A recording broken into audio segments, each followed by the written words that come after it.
Good evening from Bagram Air Base. This outpost is more than 7,000 miles from home, but for over a decade, it's been close to our hearts. Because here, in Afghanistan, more than 500,000 of our sons and daughters have sacrificed to protect our country. Today, I signed a historic agreement between the United States and Afghanistan that defines a new kind of relationship between our countries. A future in which Afghans are responsible for the security of their nation, and we build an equal partnership between two sovereign states. A future in which war ends and a new chapter begins. Tonight, I'd like to speak to you about this transition. But first, let us remember why we came here. It was here, in Afghanistan, where Osama bin Laden established a safe haven for his terrorist organization. It was here in Afghanistan where al-Qaeda brought new recruits, trained them, and plotted acts of terror. It was here, from within these borders, that al-Qaeda launched the attacks that killed nearly 3,000 innocent men, women, and children. And so 10 years ago, the United States and our allies went to war to make sure that al-Qaeda could never again use this country to launch attacks against us. Despite initial success, for a number of reasons, this war has taken longer than most anticipated. In 2002, bin Laden and his lieutenants escaped across the border and established safe haven in Pakistan. America spent nearly 8 years fighting a different war in Iraq. And al-Qaeda's extremist allies within the Taliban have waged a brutal insurgency. But over the last 3 years, the tide has turned. We broke the Taliban's momentum. We've built strong Afghan security forces. We devastated al-Qaeda's leadership, taking out over 20 of their top 30 leaders. And 1 year ago, from a base here in Afghanistan, our troops launched the operation that killed Osama bin Laden. The goal that I set, to defeat al-Qaeda and deny it a chance to rebuild, is now within our reach. Still, there will be difficult days ahead. The enormous sacrifices of our men and women are not over. But tonight I'd like to tell you how we will complete our mission and end the war in Afghanistan. First, we've begun a transition to Afghan responsibility for security. Already nearly half of the Afghan people live in places where Afghan security forces are moving into the lead. This month, at a NATO summit in Chicago, our coalition will set a goal for Afghan forces to be in the lead for combat operations across the country next year. International troops will continue to train, advise, and assist the Afghans and fight alongside them when needed. But we will shift into a support role as Afghans step forward. As we do, our troops will be coming home. Last year, we removed 10,000 U.S. troops from Afghanistan. Another 23,000 will leave by the end of the summer. After that, reductions will continue at a steady pace with more and more of our troops coming home. And as our coalition agreed, by the end of 2014, the Afghans will be fully responsible for the security of their country. Second, we are training Afghan security forces to get the job done. Those forces have surged and will peak at 352,000 this year. The Afghans will sustain that level for 3 years and then reduce the size of their military. And in Chicago, we will endorse a proposal to support a strong and sustainable long-term Afghan force. Third, we're building an enduring partnership. The agreement we signed today sends a clear message to the Afghan people. As you stand up, you will not stand alone. It establishes the basis for our cooperation over the next decade, including shared commitments to combat terrorism and strengthen democratic institutions. It supports Afghan efforts to advance development and dignity for their people.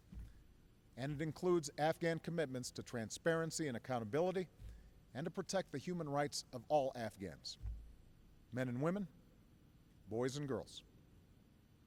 Within this framework, we'll work with the Afghans to determine what support they need to accomplish 2 narrow security missions beyond 2014: counterterrorism and continued training.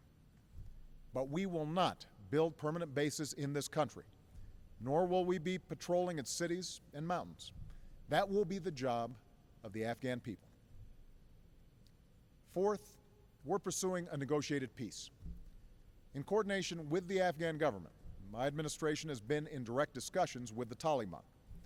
We've made it clear that they can be a part of this future if they break with al-Qaeda, renounce violence, and abide by Afghan laws.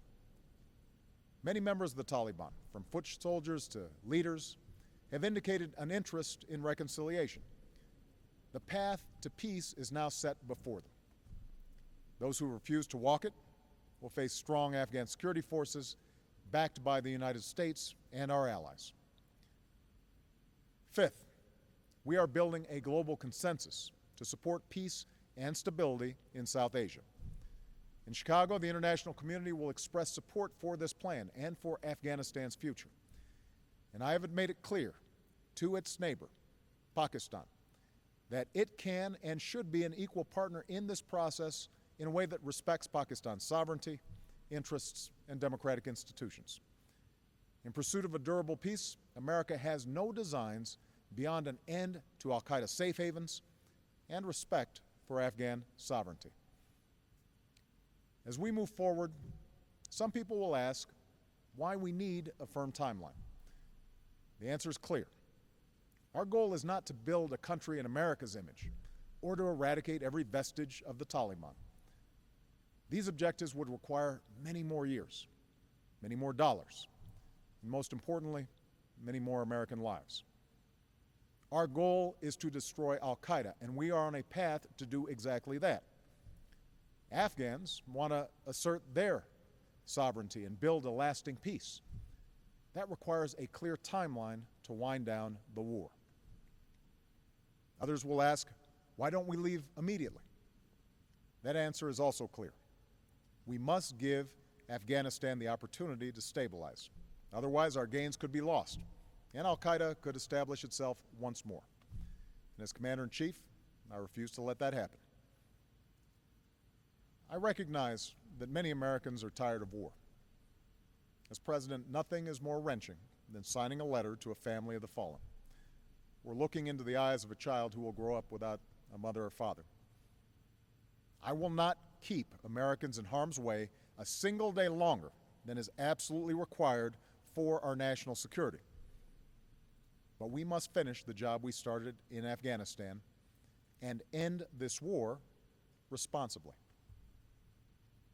My fellow Americans, we've traveled through more than a decade under the dark cloud of war.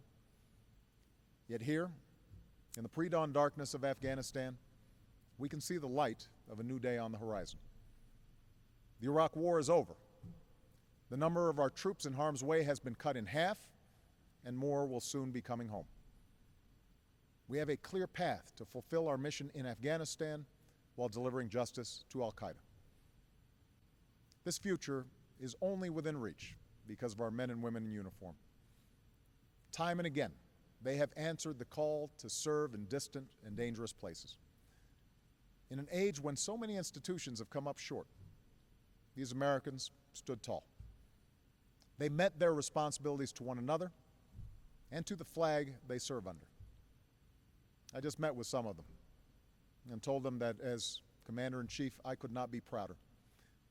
And in their faces, we see what is best in ourselves and our country.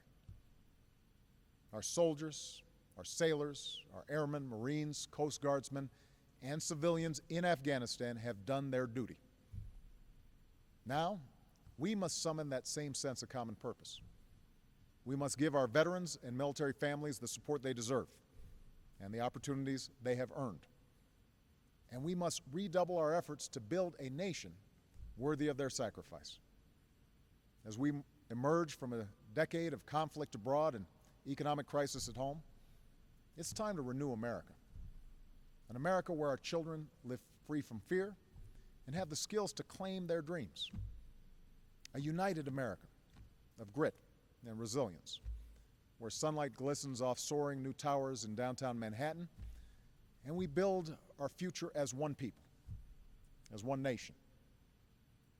Here in Afghanistan, Americans answered the call to defend their fellow citizens and uphold human dignity. Today we recall the fallen and those who suffered wounds, both seen and unseen. But through dark days we have drawn strength from their example and the ideals that have guided our nation and lit the world. A belief that all people are created equal and deserve the freedom to determine their destiny. That is the light that guides us still. This time of war began in Afghanistan, and this is where it will end. With faith in each other and our eyes fixed on the future, let us finish the work at hand and forge a just and lasting peace. May God bless our troops, and may God bless the United States of America.